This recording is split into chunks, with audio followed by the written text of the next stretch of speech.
curriculum. Previous learning, since our topic is for infant and toddlers, in the previous learning, the child is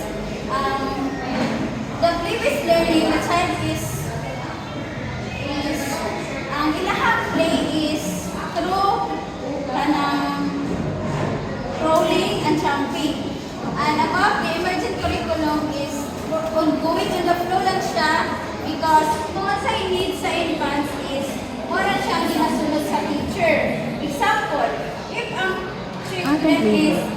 child is kanang mahilig siya, passionate siya sa class, ikaw, usa ka teacher is imo siyang i-assess but first is i-observe sa nimo siya, bigyan sa niya pag-play, and then next is makatag pagid ka og daghan kay materials, i-provide nimo sa child kung saan ba niya ang kuan ng mga materials siya kang i-load sa truck, depende kung unsa ang iyang daway sa iyang pag-play, and then pagkasunod din is mag-ask ko din ka o open-ended nga questions sa kabata. Example, where did the trucks go? Next is the developmentally appropriate practice. Curriculum approaches is inclusive approaches. So it means all children should be included regardless of ability, needs, and background. So ikaw teacher should promote equality, respect, and then na-feel nila mag-belong sila. So like for example, maghatag ng mga activities. So dapat tanan ng student is makaparticipate even though katong na ay mga special needs ng mga bata. And then ang developmentally appropriate practices is imong teaching is kanitang age appropriate, like makaya na sa bata, makaya na silang developmental level. So like for example, sa preschool, like hindi bitaw easy and hard, like kaning mga activities nga achievable. Next is professional preparation. So professional preparedness, this means that the training, education, and the skills that the teacher needs to properly care for and teach advanced toddlers. For example, a teacher attends a training for a toddler's language development. So with this training, this helps them to improve children's communication skills. These are the example of professional preparation. First is knowledge base. So, ang knowledge base is what you know as a teacher.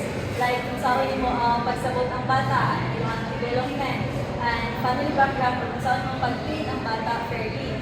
And next is skill. So, ang skill, these are the things you can do as the teacher. First is observation. So, obserbahan mga students. Next, ang documentation. So, document mo yung ilang progress. And next is individualized planning. Is plan campaign sa ilang needs sa mga bata. And next is collaboration with families. So, mag-work with the families. Next is attitudes. So, this is your behavior and mindset as a teacher. So, first is respect for differences. Lahi-lahi man din ang bata, din man din sila same. And then, empathy, understanding their feelings. And next is fairness. Dapat yun, walay favoritism, fair yung tanaw sa bata. The teacher, you should also attend some ongoing trainings, like some workshops, certifications, and reflective practices to stay updated sa mga new na mga society. Is multicultural education. So, multicultural means teaching children to respect and appreciate different cultures, language, and traditions. So it means,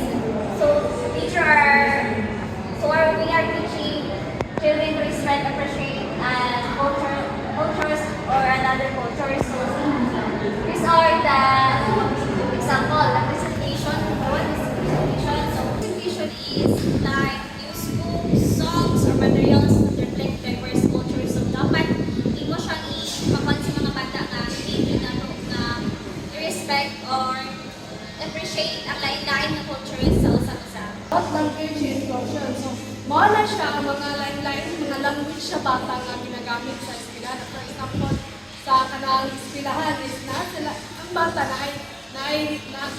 taga-Tagalog siya, Bisaya, pwede sa sila mag-share siya mga classmates kung sa ilang mga words na ginapag-istorya nga lain-lain. And next is family involvement. So, family involvement is mo na siya ang mga ginikanan nga ipapil sa mga activities sa eskwelahan sa teacher. Like for example, mga kanang sa sila cultural, magsayo ang mga parents nga gina-support sa ay karon ginahatagan sa teacher nga mag-appeal sila. And then, sa anti-bias curriculum is lagi mga bata nga lahi-lahi ang mga kuan, mga colors. So, bawal mag-discriminate ang mga bata. Like, for example, kato siya nga bata kay tumon, bawal ka mo dyan sa iya because naka-discriminate ka sa iya. 4. Including infants and toddlers with developmental delays. It means allowing children with developmental delays or disabilities to learn together with other children in the same environment. So it means sa infant toddlers and developmental delays it means daw dili kay include nga ang bata is may disabilities is dili na nimo siya i-include sa imong klase kay it means imo siya ikuan nga bahalag na ay developmental delays ng bata but ikaw as a teacher ikuan mo na siya kang wala siya kanang barriers dapat sila pantay-pantay dapat sila makatuon. Then naa siya for ka kuan ang including infants. First is ang early intervention. Ikaw as a teacher mag-ano ka maghatag ka ng early intervention kay it's like giving extra help para sa mga bata kasi o sa toddlers kay sa ani early intervention tungod ani ang bata is maka-grow, ma-develop ang ilahang bitawng self then tungod that is example ani early intervention is naa sa inyong school is nalo therapist so ana ko di ba therapist is for para na sa mga bata na budang ka delay nilang speech. So, ikaw na mag-conduct ka sa kaning para makahelp ang bata nga dili ko mag-delay lang word speech kuan ba ni therapy. Speech therapy kay mo di balik mo na sila ang example sa early intervention. Individualized plans. Individualized plans tailor goals and activities to each child needs. So, we all know nga ang mga students, ang mga bata is namang ka lang mga different nga mga special needs. So as a teacher, kinahanglan nga mag-provide ka og goals and then the activities nga talaga makasupport sa ilang needs. O sunod po is adaptation. So adaptation will modify environment, materials, and routines for accessibility. So as a teacher, kung kinahanglan niya, ilista nimo ang imong mga materials nga para dali ra ma-access sa students nga na mga kanang developmental delays. So imo na siya yung gamiton nga strategy. So you should modify the materials or mga activities. So sunod is peer interaction. So peer interaction is encourage social play to build inclusion and empathy. So as a teacher, kinahanglan mga students nito is na ay interaction. You let the students nga maki-socialize sa ilang bitaw classmates para dili ma-feel sa students nga kuan bitaw siya dili siya bilog kay naa siya mga delays nga na-encounter. So kinahanglan po nga peer interaction is makasas na sa kapag students nga na developmental delays aron bitaw mas kuan pa iyang confidence, mas build pa iyang confidence. Number 5. So, developing Number 5. Developing a philosophy for working with infants and adults. Philosophy is a teacher's belief and principles about children learning and how they should be cared for. For example,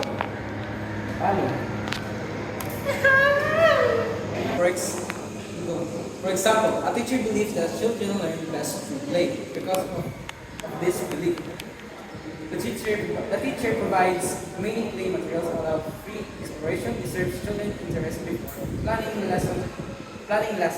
This supports natural learning. And next is core beliefs. So core beliefs often centered around nurturing and responsive relationship, child exploration with play, safety and supportive environments, emphasize on social, emotional development.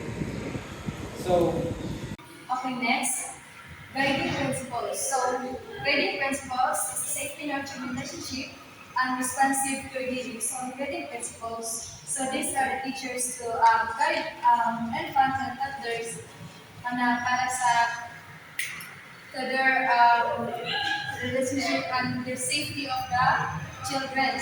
And then, secondly, third is vision of inclusion. So, vision of inclusion is all children, regardless of ability or background, run together. So, vision of inclusion, whether it is bisan o lahi sila o ability, but also lahi sila o background, kuhaan sila they are belong to each other.